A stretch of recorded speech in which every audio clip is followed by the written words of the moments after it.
اللہ تعالیٰ فرمائی وبالوالدین احسانا، د مور او پلار سره ښېګړه، د مور او پلار سره نیکی کوه. احسانا مفعول مطلق ته د فعل مقدر د پاره، واحسنوا بالوالدین احسانا، د مور او پلار سره احسان او نیکی کوه. د مور او پلار حق اللہ تعالیٰ د خپل حق نه پس ذکر کوي. اللہ تبارک و تعالیٰ خود همغه خالق او مالک ته، لیکن د اسباب په درجه کې مور او پلار هم د بچی لپاره محسنین دي. ستا پلار نه وي نو ته به څنګه پیدا کېدې، مور دې نه وي نو ته به څنګه پیدا کېدې. نو د مور او پلار وجود هم دا د الله تعالیٰ احسان دی. د نیکه او د غور نیکه وجود هم د الله تعالیٰ احسان دی. یا ایها الناس اعبدوا ربکم الذی خلقکم والذین من قبلکم، اللہ تعالیٰ فرمائی دا هغه پروردگار عبادت کوي چې تاسو هم پیدا کوي او هغه کسان چې کوم ستاسو نه مخکې وو. د مور او پلار او د نیکه او د غور نیکه د تر آدم علیه السلام پورې دا تمامه سلسله د نسب دا اللہ تبارک و تعالیٰ په فضل و کرم باندې دا سلسله راغلی ده. نو دې آیت کې اللہ تعالیٰ د مور او پلار سره د احسان حکم کوي. اما یبلغن عندک او ځوانا، چې ستا په موجودګۍ کې ستا مور بوډۍ شوه یا د پلار بوډا شو، او کلاهما یا دواړه. کله نا کله د سړي پلار زر بوډا شي او مور یې لا ځوانۍ، کله مور بوډۍ شي پلار یې ځوانۍ، بیمارو د وجې نه یو سړی کمزوره شي، کله دواړه بوډاګانې، مور دم بوډۍ ده او پلار دم بوډۍ ده، پلار دم بوډا ده. فلا تقل لهما اف، مور او پلار ته به د اف کلمه نه استعمالې. د اف ټکی په عربۍ ژبه کې داسې دی لکه چې موږ یو ماشوم د یو کار نه منع کوو. یو ماشوم سکار کوي او ته نه مه کوه دا کار منع کوي، نو د اف کلمه چې دا کلمه تو زجرین، دا کلمه د منع کولو ده. مور او پلار به د اف په کلمه باندې نه مخاطب کوي. ولا تقل لهما اف او ولا تنهرهما، مور او پلار رټم. کله نه کله یو سړی ورټي، ماشوم ورټي، بعضې فقیر ورټي، مور او پلار به رټیم نه.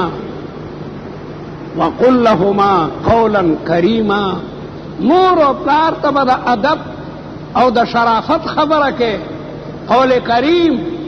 یو خو زمیندار د غریب نه پوهېږي، لیکن که تا سکول ویلی دی پنځم او شپږم او اتم او لسم، یا طالب قرآن او حدیث ته ویلی دی، نو پلار ته ته مه وایه، ته تاسو د جمع صیغه ورته استعمالوه. تاسو دا خبره تاسو جی څنګه دا وایئ، تاسو دا د ادب ټکی دی. ته ورته مه کو، تا دا کار کړی، تا دا کار کړی.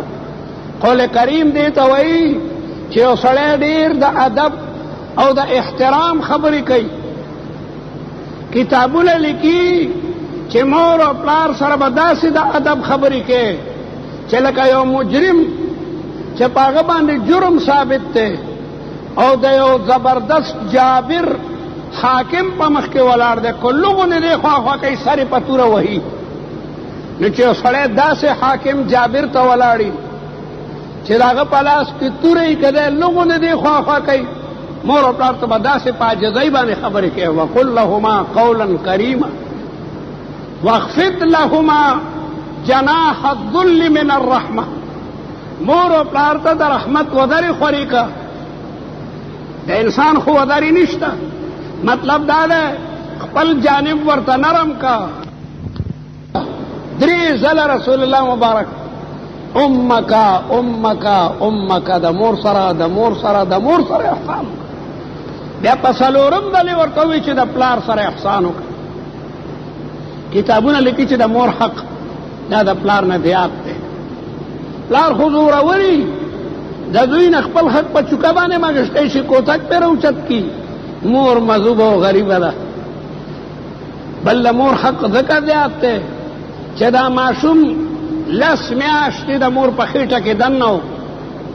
حمل دا ډېره ګرانه مسله ده چې د یوې ښځې په خېټه کې بچی وي. ته ډېر لوی تکلیف وي، خاص کر چې د ښځې 7 میاشتې پوره شي، 8 او 9 میاشتې به غریبه خو ګرځېدی هم نشي. د خپل بچي دپاره بیا مرچکۍ هم نه خوري، بیا اړه ته تروی شملي کېږي هغه هم نه خوري چې دا زما بچي ته په خېټه کې نقصان ورکوي. بیا دروند کار هم نه کوي چېرته بچي ته تکلیف ونه رسېږي. الله حملته امه وهنا ووضعته وهنا. قرآن مجید د دې ذکر کوي چې مور دا بچی په خېټه کې پورته کوي په ډېر تکلیف، او کله چې بچی بیا پیدا کېږي نو دا هم ډېر لوی تکلیف وي. دا دومره لوی تکلیف وي چې ډېرې ښځې د اولاد د پیدا کېدو په وخت کې هغه ځان ته مړي شي، ځان ته چې کوم دی هغه مړي شي. نو وجه د حمل دا ډېره ګرانه کیسه ده. او بیا ماشوم مور په خپله سینه باندې لویوي.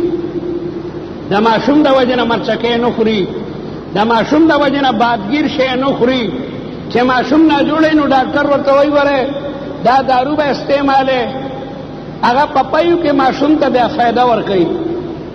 او چې ماشوم جاړي مور تمام شپه دغسې ویښی، پلار خو بېغمه و دی، مور تمام شپه دا بچی په دې غېږ باندې ګرځوي، قلاری خپی پریشانی. تر 2 کالو پوری دا بچی د مور پیس کی، 2 کالو پوری. او بیا چې د پیو نه پری کی بیا مور د وجه نه پریشانه. تر دې که د زوی وادم شي مور هم دقسې وړوکی ماشوم بچی ګڼي. دی واده کړی دی، کور ته نه ده راغلی، ښځه بېغمه اوده ده، مور غریبه دروازه کې ولاړی، خدایا خیر کې نن زما بچی رانغی، ناوخته کو، زمانه خرابه ده، ښځه بېغمه ودی لیکن مور غریبه دقسې دروازه کې ولاړی. نو ځکه رسول الله مبارک هغې صحابي ته 3 ځله وایي چې د مور سره احسان وکړه، د مور سره احسان وکړه، د مور سره. بیا د هغې نه پس رسول الله مبارک وایي چې د پلار سره احسان. د مور او د پلار د قدمونو لاندې جنت دی. الجنت تحت اقدام الامهات. د دې دا معنا ده چې مور او پلار ته ځان عاجزه کا، مور او پلار ته ځان خادم او غلام کا، نو تا ته به الله تبارک وتعالی جنت درکوي. دې پوړي کې یو صاحب اوس مړ دی، خدای دې وبخي.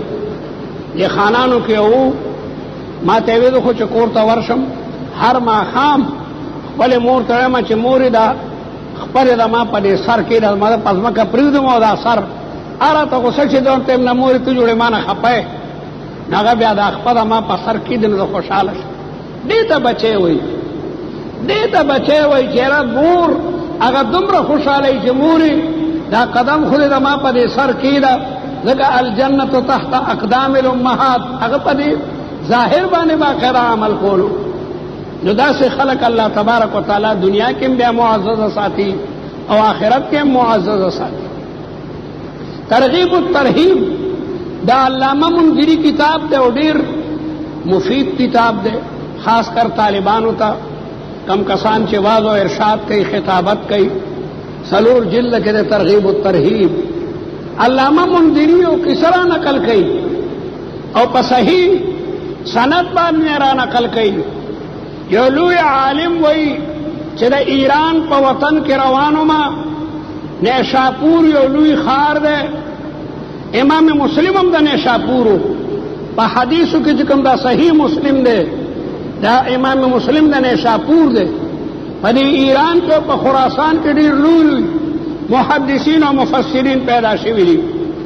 نو د نیشاپور په ښار کې روانم او چې د ښار نه بهر ووتم د مازدیګر وختو، نو یو جومات ته ورغلم چې مونځ وکړم د مازدیګر. د مازدیګر مونځ مې وکړو، بیا ناستم څه وظیفه مې کوله. نو د جومات نه بهر یو څو قبرونه، د یو قبر نه یو ځوان قبر وشلیدو، یو ځوان ته دا شرابار شو، لیکن داغه سر د خر پشان و، نور تنه بالکل د انسان پشان و، د انسان پشان لاسونه، د انسان پشان سینه، لیکن سر د خر پشانو، او د خر درې آوازونو په لکه د خر آواز، په آوازونو کې ناکاره آواز هغه د خر دی. قرآن وایي ان انکر الاصوات لصوت الحمیر، آوازونو کې ناکاره آواز هغه د خر دی. دا خر چې آواز کوي شیطان یې چرته لیدلی. نو زه حیرانه شوم چې خدای قبر خو د مسلمانانو دی او د دین یو ځوان راوځي، تنه د بني آدم ده او سر لکه د خر پشان دی. نو هلته یو سړی ومه لکه دا څه قیصه ده؟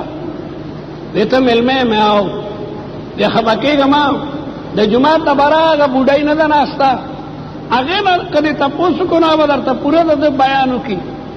مجبورا زه ورغلم، ځکه ناشنا قیصه مې وکړه، ما په ژوند کې نه وکتلي چې یو قبر وشلېږي او د هغې نه یو مړی راوځي او د هغه سر د خر په شان او د خر په شان درې اوازونه وکړي، بیا قبر ته ښکته لاړ شي او قبر یو ځای شي. ورغلم بوډۍ ته، سلام مې پې واچولو، هغې د سلام جواب راکو، بیا راته وایي چې ځوانه ولې څه خدمت دی؟ یاره مورې یو تپوس درنه کوم، وې څه؟ ما دې جومات کې مونځ کوم، بیا ناست ومه وظیفه مې کوله، د دې جومات نه بهر دا قبر نه دی، د دې قبر نه یو ځوان را څرګند شو، راسه کراس حمار، سر د خر په شانو او درې آوازونه نهیقه مثل نهیق الحمار، د خر په شان آوازونه وکړل. وی مېلمه دا د ما زوی دی او د ده د مرګ دا نن درېیمه څلورمه ورځ ده. وی دا ولې؟ وی مېلمه دی زما په غېږ کې وړوکی ماشوم و او د ده پلار مړ شو، نو ما دی په خپله سینه لوی کړی دی، ما بل واده ونه کړو، چېره بل واده به وکړم نو زما دا زوی غریب به بیا د دویم خاوند د لاسه نه په ظلم و ستم کې، نو ده ته ما ښه خوراکونه به ورکول، مزدوري به مې کوله، د خلکو غوجلې میچنې، خلکو ته به مې خدمت کولو او ده ته به مې ښه شی راوړو، ښه جامه. دی چې ځوان شو نو د ناکاره هلکانو سره به کېناستو او ناوخته به راغی. ما به ورته بچیا ناکاره هلکانو سره مه کښېنه، وخته نه راځه، مونځ کوه. جومات ته به مې ولېږلو، جومات ته به لاړو، بهر ناکاره هلکانو سره یو ورځ راغی نو د خولې نه د شرابو بوی تلو. ما ورته بچیا شراب خو ام الخبائث دي، دا خو حرام دي او د تمامو ګناهونو جړه دغه شراب نوشي ده، د دې نه تمام ګناهونه انسان کې بیا پیدا کېږي. بیا بله ورځ راغی، ما ورته بیا نصیحت وکړو، نو راته غوسه شو چې مورې د خر غوندې چغې را باندې وباسي، ما اړو ته پوه نه کې په هغې خوند باندې. بس درېیمه ورځ چېرته شراب ډېر کړي دي او د شرابو په نشه کې دغسې مړ شو. مازدیګر په وخت کې مو خښ کړی دی، دا نن د ده درېیمه ورځ ده چې مګ که وخت شي دا قبر سیري شي او دی د هغې نه راوځي او د خر په شان درې څلور اواده وکړي. علما لیکي چې دا واقعه تمام نیشاپور ته چې کوم معلومه وه. د قبر عذاب الله تعالی نه څرګندوي، لیکن کله ناکله د بندګانو ته څرګند کړي. په دې قبرونو کې څه ډېر عجیبه نظام دی، لیکن الله تعالی ته مانه پټ ساتلی دی. غیر الثقلین حدیث کې راځي، یعنی د انس او د جن نه ما سوا دا تمام حیوانات د قبر تمام مناظر ویني. موږ واړه به ونه دي قبرونو نه به کله نه کله خرونو ځان ته منډې کې اوسم. اوهو چې حدیثونه مو ووینو ښه چې حیواناتو ته باقاعده د قبر د عذاب ادراک کېږي. ستاسو به تجربه وي یا نه؟ زما تجربه ده، د زلزلې د راتلو نه 2 منټه مخکې یا 3 منټه مخکې دا ټول سپي غاپي او زبردست غپاره شروع کړي، هغې ته 2 منټه مخکې باقاعده ادراک وشي چې زلزله را روانه ده. حیواناتو ته الله تعالی ډېر لوی شعور چې کوم دنو ورکړی دی. نو حیواناتو ته د قبرونو عذاب باقاعده ښکار. رسول الله مبارک یو دل پس ورلی سور دی روان دی په یو دو قبرونو تیرېدو، نو د رسول الله سورلی ټوپ کو د یارې نه او قریب و چې رسول الله مبارک را پریوته وي. نو پیغمبر علیہ السلام فرمایل چې زما دا سورلی ویریدا په دې دو قبرونو کې عذاب دی. اما احدهما فکان یمشي بالنمیمه، دی یو سړی به چغلی کوله، چغل خورو. چغلی ډیر ناکاره مرض دی، چغلی مه کوئ. چغلی دې ته وایي چې د یو سړي خبره هلکه خو در پسې دا خبره کوله او هغه در پسې دا خبره کوله، نو چغل خور دو ته خپل مابین کې جنګوي. دا ډیر لوی جرم دی که څوک خبره هم کې دفع نه کا څه دې کار دی چې دا چا خبره بل توړی دو ته خپله کې جنګې. واما الاخر فكان لا يستتر من بوله وفي روایه كان لا يستنظف. دی بل بدان د وړوکې او د سماتی نه د بول او د میتیازو نه ساتلو. میتیازي به وکړو دغه څه به پرتوغا خوټولو. نن سبا ډېر ځوانان میتیازي وکړي او د سنو چي او چې به ورته لکه موضوع که زما جامې پلیتې دي، هلکه جامې خو د ښځې پلیتېږي، ناڅاپه هغې ته د حید وینه راشي، تا ته څنګه جامې ستا پلیتې شي؟ نو کم کسان چې د خپلو وړو بولو نه ځان نه ساتي او د موز ټیمې طور ته موضوع کوي استاد جامې مې بالمازه دي، نو دې بل سړي به د میتیازو نه ځان نه ساتلو. بیا رسول الله مبارک صحابو ته وویل چې د کجورو یو خرانګ رالی هغه دوه ځایه کا او په هغې قبرونه یې ښخه کړه، دې تر څو چې دا شنې وي الله به د اینه عذاب چې کوم دی هغه پورته کړي. نو ما دا عرض کولو چې د قبرونو عذاب الله تبارک و تعالی د انس او جن پټ ساتلی دی، لیکن کله نه کله سرګندم کی. مولانا عبید الله انور خپله قصه کولو اخباراتو کې م راغلي وه. ډېر لوی سړی مولانا عبید الله انور صاحب د مولانا احمد علي لاهوري رحمت الله علیه بچی او ډېر لوی عالم او ډېر متقي انسان و. هغه ما په خپله په سند کې یو سړی کتلی،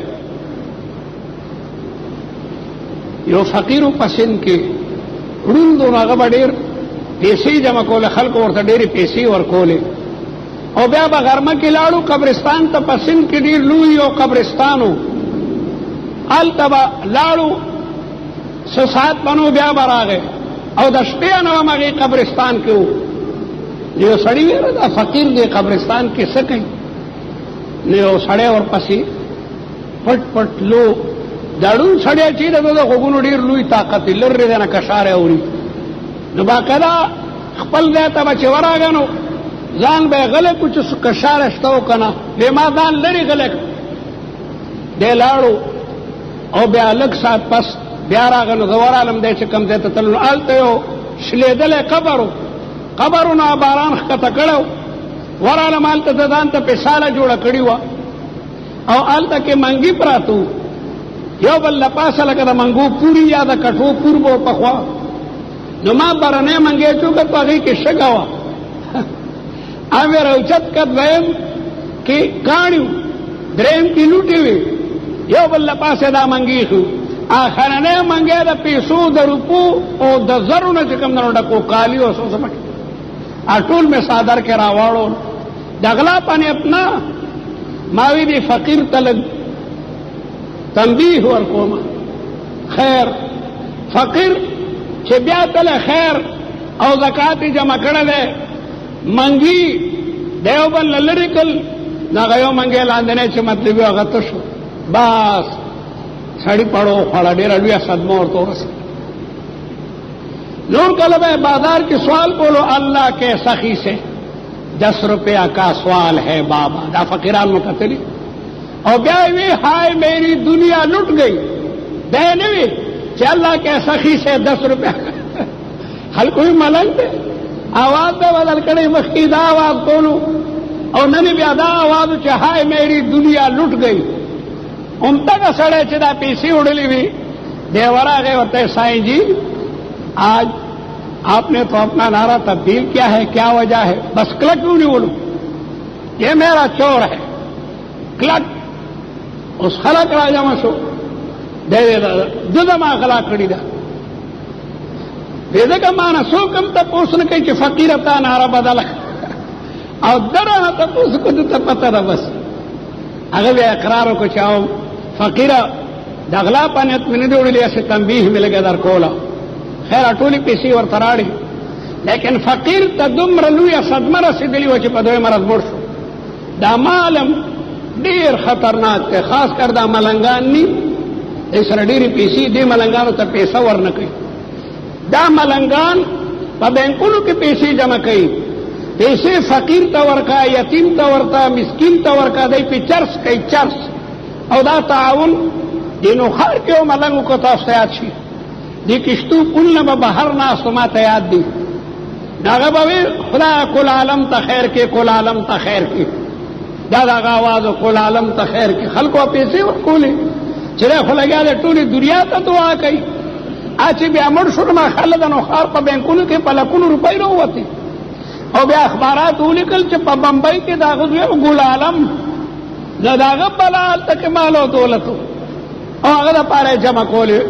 هو ګل عالم خو د به ګل عالم دی، خلک یې دوکه کولو، دعا یې دوی ته کولو، پیسې خلکو نه. نو دغه فقیر د صدمې نه مړ شو. اوس خلک وایي چېره دا پیسې دا خو ډېر لوی دولت ته جومات پې جوړو، چا وی یتیمخانې ته یې ورکو، چا وی نه سائی په پیسو دومره مینو دا به ورسره قبر کې ښخو. او چرسیان همیشه د هغوی عادت زیات وي، چرسیان غالبه شو وی نه دا د ملنګ سره ښخو، ملنګ سره ټولې پیسې ښخې. یو غل وی یاره د کورونو به سغلا کې ملنګ سره خو بلا دولت ښخ دی. د شپې نیمه شپه کې راغی او قبر یې کونستو چې دا پیسې ټولې راوالم. نو هغه تمامې پیسې د هغې ملنګ په سینه باندې داسې نښتې وې لکه د مۍ د پاسه چې دا بره باندې مین چولی، هغې د پاسه باره باقاعده ادایي په چاقو کې سړی جدا کوي. نو دې ملنګ دغې غل هغې پیسو ته لاس کو چې د بدن نه یې لرې کړي، بس هغې دومره زبردست کرنټ ورکړو چې دی بهر بېهوشه پروت و بیا قبر کې. خلک په لاره تېرېږي لکه د ملنګ قبر کنستی شوی دی چې ګوري سړی پکې بېهوشه پروت دی. او خلکو مو کتل چې د ملنګ په جسم باندې هغه تمامې پیسې لګېدلې وې. اسپتال ته وړی شو، علاج وشو، سړی په هوش کې راغی، هغه خپله اقرار وکړو چې او زه په د غلا په نیت تللی وم، لیکن ما چې پیسو ته لاس کړو هغې ما ته د بجلۍ غوندې کرنټ را. خیر بیا علما وایي دا قبر پټ کوي. نو حکیمانو وایي چې د هغه دا ګوتې به ځان ته د بجلۍ په شان سوځېدې. نو بیا یو بزرګ وایي چې یاره سوچه پایو کې د دی دا ګوتې ښکته ساتي نو دا به تاو نه کوي. هغه پای به چې وران شو بیا به سپی شروع کړو، هغه به همیشه هم دغې مرض کې مبتلا و. عبیدالله انور وایي دا سړی ما په خپله کتلی و چې ګیلاس به ورسره و، هغه ګوتې به یې ورکې ښه کړي. وعلى کل حال ما دا عرض کولو چې هغه سړی د نیشاپور په مقبره تېرېږي د جومات په خوا کې، نو هغه سړی د خر غوندې آواز کوي. نو هغې مور یې وایي چې دا زما زوی دی، او دی ما دغسې وړوکی ډېر په نیاز لوی کړی دی چې دی لوی شو نو د شراب څکلو ما منې کړو. نو یو ورځ یې راته ووایي چې مورې ما باندې د خر په شان آوازونه مه کوه. صحابي د رسول الله څومره لویه درجه ده، چا چې په خپلو سترګو د رسول الله مبارک مخ ته کتلي هغه ته صحابي وایي. قرآن ځای په ځای د صحابو د تعریف نه ډک دی. دغسې یو صحابي ځنکدن دی او کلمه نشي ویلی، خبرې کولی شي لیکن کلمې په ژبه نه راځي. رسول الله مبارک پسې صحابو منډه کا چې د خدای رسوله پلانکی صحابي د نزې او د ځنکدن په حالت کې دی او کلمه نشي ویلی. پیغمبر علیه السلام خو ډېر زیات په خپلو ملګرو مینو رحمت للعالمین دی. ورغې کلمه ووایه، کلمه نشي ویلی، جاړي. رسول الله مبارک تپوس وکړو چې مور او پلار ژوندي دي؟ بیا رجي پلار خو وفات دی او مور. پیغمبر علیه السلام یې مور ته لاړو چې دا ولې دې به زه ترې خفه یم؟ وی ابۍ ویې بخه، وی نه بخم. رسول الله خو حکیم دی، وی نه بخې. هلکه شابۍ وی لرګي را جمع کوي، ویې سوځوئ. چې یو مور خپل بچی نه بخي معلومیږي هغه د اور قابل دی. یکدم مور وی چې سوځوئ مجي ما بخلی دی. مور بیا موري په بچي باندې تکلیف او سختی نه برداشت کوي. رسول الله مبارک بیا راغی ځوان ته د لا اله الا الله محمد رسول الله کلمه وویله. د مور او پلار ادب او احترام دومره لازمي دی چې بیا د سړي کلمه نه نصیبه کېږي. ځکه الله تعالی دې آیت کې د خپل حکم نه پس د مور او پلار سره د احسان حکم کوي. وقضا ربک، الله حکم کوي الله تعبدوا الا اياه، عبادت پر اللہ کے، سجدہ با اللہ تا لگے، قبر تا بنا لگے.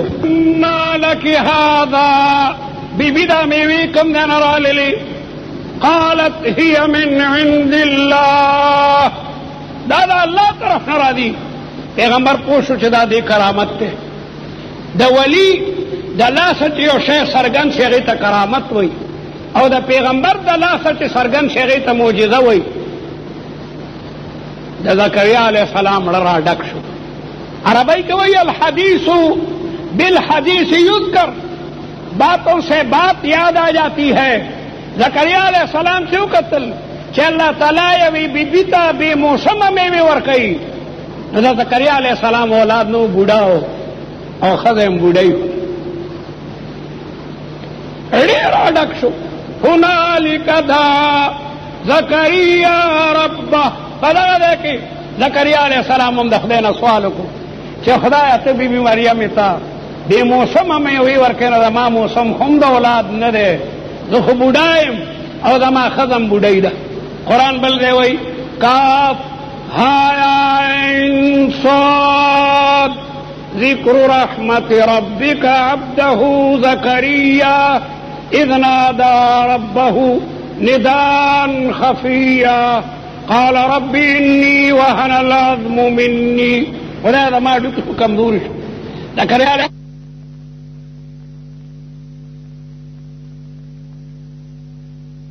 دا بوڑھا سڑی اڈو کی کمزوری چیلا پریدن لا سے ماتی اخپے ماتی واشتعل الرأس شیبا او دا سر نمی لمبیو خطی سر میں تک سپین دے.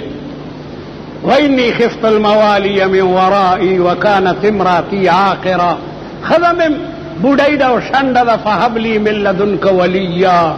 خدایو نائب راکی و ولی راکی یرثنی و یرث من آل یعقوب واجعله رب رضیا. اور اللہ تعالی دعا قبل دعا دا پیغمبر دعائی بوڑھاوالی کی دعا کی. اللہ تعالی دعا قبول کو ورتو یا زکریا انا نبشرک بغلام، زیر در کوم بچے بدے کی گی او نم پہ زک دم دا غنم بے احیاوی بغلام اسمه یحیا او لم نجعل له من قبل سمیا. پدی نم پا دنیا کے مخبل سڑے نے تیر شویدان اڑم بے نم دے. زکریا علیہ السلام سوالم کئی بیا تعجبم کئی چخرہ دما بسنگ اولاد کی گئی. خو بوڑھا خزا پہ بوڑھا ہی اللہ تعالیٰ وی دیکھے نور خبر مکو ہوا علی حین دا ما تا آسان دا وقت خلقتک من قبل ولم تکو شیئا، ما تا مخ کے پیدا کرے. ما دا عرض کولو چی پیغمبران مولاد غاڑی نو اغدا اللہ نا غاڑی دا بلچانا نا غاڑی. پیغمبر چی سوال کئی دا خدای نا کئی. دا بدر پا میدان کے کافران زرتا نا راغلی دی اور رسول اللہ مبارک سر 313 کسان دی. زرو کافرانو سر زرو توری دی او مسلمانانو سر صرف اتو توری وی. او کافرانو پا خزے قبضہ کرو دا بو کیا غی قبضہ کرو او مسلمانان دا شگو پا ڈیرو کیو چی ہوا برالا شگی بچکم دا نالوتی. رسول اللہ لا سنہ پور تکل چی یا رب زمگا مددو کی. قرآن دا غیر ذکر کئی استستغیثون ربکم، اگر وخیات کئی چکل تاسو دا اللہ تبارک و تعالی نا مدد ہو. نو سوال دا بدا اللہ تعالیٰ نہ کے عبادت بدا اللہ تعالیٰ کے. کاکا صاحب تڈیری خدی اسم دی چرے پدے خوڑ تلی پدے خوڑ کی یو خدی لس دیری جوڑ کری چھ لس زامن را ترا کی. بعد خدی خشتا خشتا گنڈی گوری او دا کور نے چیرڑی اڑلی آ گنڈی باغی چیرڑو کی گھٹا چنو دا ونے سر رنگ کی دگا سے گنڈی دامن لس را کے بابا سمر لوی ظلم دے. اولاد ورکا ان کے دا اللہ ذات او خلق دا اولیاء با دا قیامت پرس دا اللہ تعالیٰ پا دربار کی دا خلق شکایت کی دا مو آیا دین با اللہ تعالیٰ تا پوس کی. مولانا احمد علی لاہوری رحمت اللہ علیہ با فرمائل چې لوی مجرم قوم عیسایان دي، ځکه د دې په وجه به عیسی علیه السلام د خدای عدالت ته پیش کیږي. حالانکه عیسی علیه السلام پیغمبران معصوم دي، مقدس دي، منزه دي، لیکن بیا هم د تمام دنیا په مخ کې عیسی علیه السلام د خدای عدالت ته راوړ.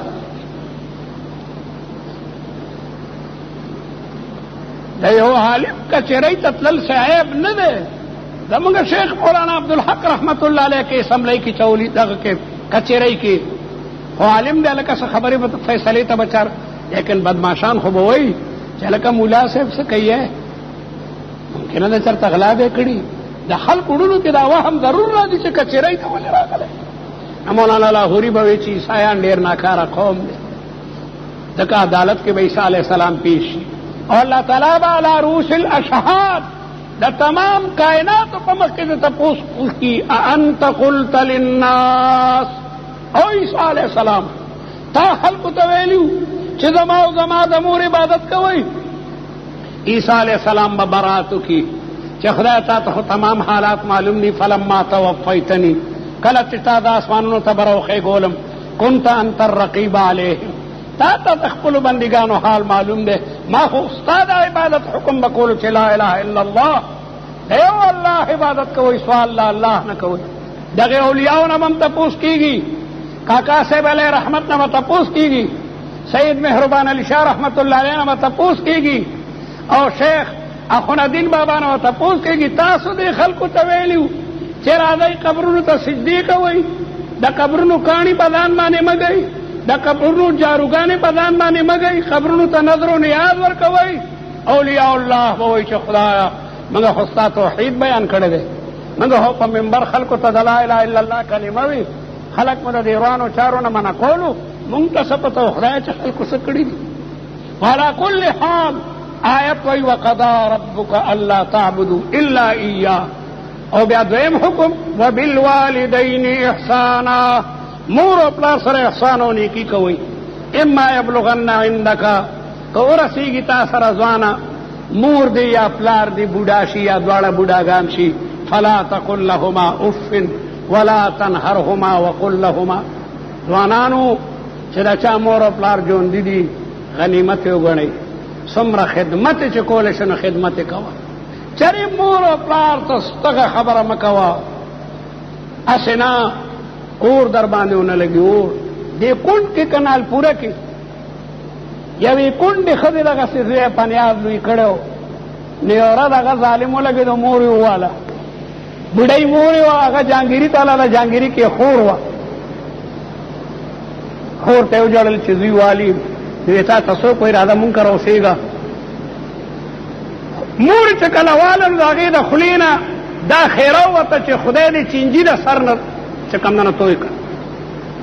درېیمه ورځ بیا دا مور بل خورۍ ته وایي چې بچی ورشه لیونی به څنګه یي، وی ماسي هغه خو ته والي او را تښتېدلي، بیا وی یاره خیر دی بچی مې دی.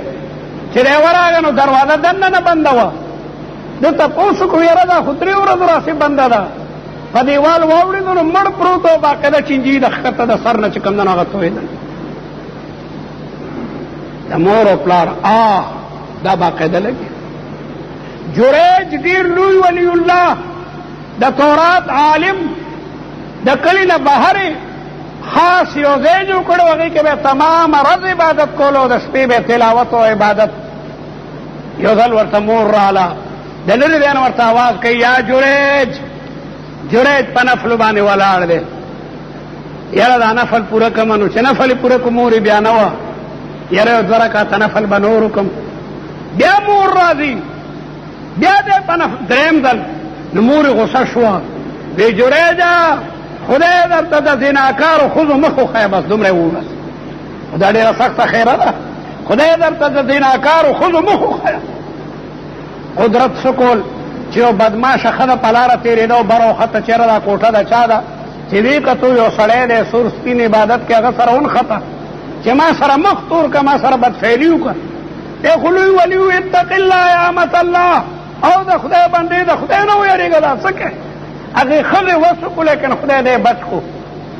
دا ښځه د هغه دی نه لاړه، هلته بهر یو شپون ګړې سرولې هغه سره ونښته مجبور هغه غریب مجبور شوی شرموم دی ګوره هغه ورسره زنا وکړه کال پسې بچی پیدا شو خلکو راونیولو ویې واله چې تا خو واده نه دی کړی دا بچی دې کوم دی نه راوړو نو داسې اشاره وکړه وی دلته یو سړی و هغه اشاره د جریج هغې کوټې طرف ته وه خلک راله او د جریج کوټې ته یې ګنټۍ بیلچې ونیولې درز غوبل دی هغه بره نه ګورې هلکه څه ته لږ راکوز شه تا ته چل وښیو عبادت کې ها هغه وی هلکه چل څه دی راکوز شو نو ښې ووالو وی ولې دې ښځه در باندې دعوه کوي چې دلته یو سړي ما سره مخ تور کړی دی او د هغې اولاد شوی ای ظالمانو هغه ښځه راولئ که په ما یې لاس کېښو نو ما قتل کوي دا ما دا نه ده چې ما ووهي یا زما مکان ولړوئ خلکو ویل که خبره خو رښتیا ده شابه یا ښځه راولئ ښځه یې راوسته او غېږ کې وړوکی ماشوم بچی دی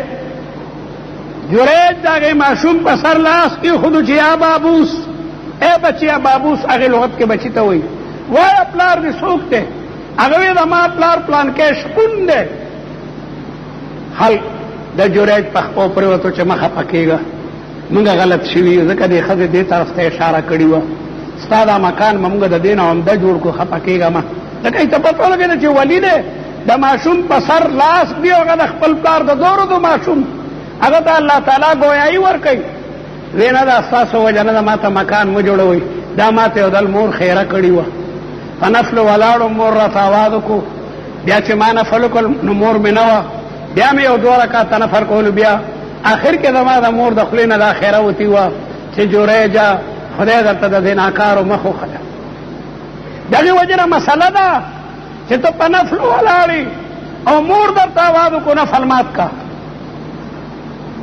بیبي څه وی حاضرې ما پلار درته آواز وکړو نفل مات کا د نفلو قضا به وکړي نمازیں جب قضا ہوں تب ادا ہوں نگاہیں جب قضا ہوں کب ادا ہوں مجھ خو بیا قضا وکړي لازمن نفل بالشروع لیکن د مور او د پلار دا غېړه نه چې کوم وته د هغې علاج به څه کوي نو مسله ده چې نفل مونځ کوې او پلار یا مور درته آواز وکړو نفل په ځای پرېږده د هغې قضا شته دی قضا به یې راړې لیکن د مور او پلار د ډه نه چې کوم وځي د هغې بیا الله تعالی دې ستاسو زموږ د ټولو چې د چا خاص کر والدین ژوندي دي ادب او احترام نصیبه کړي موجوده زمانو ځوانانو کې چې لوګو دې 2 ټکي ووایي یا یو جنۍ چې کالج ته ځي خو د فرعون بچی بیا په مور باندې غوسې کوي چې د کالج نه رالم تا را روټۍ نه ده بخ کړي هغه غریبه خوان پړی جی ورته کوي نو چېرې په ښځو باندې کالجونه مالجونه مه وایي دانته حاکمان مه جوړوئ دا ډېر انګریزي تعلیم هم سړی خرابوي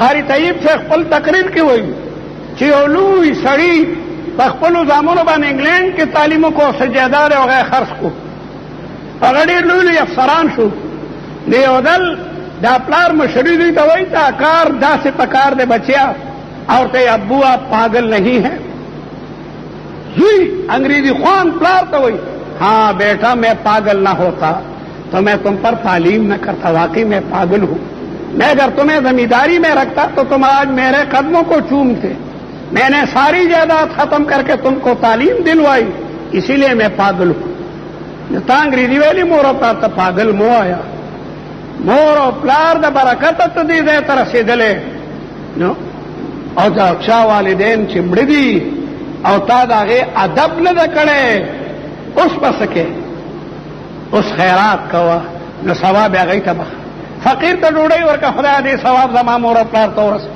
د قرآن تلاوت کوه د هغې ثواب هغوی ته رسوه 2 رکعاته نفل کوه په دې به ستا نه والدین خوشحاله شي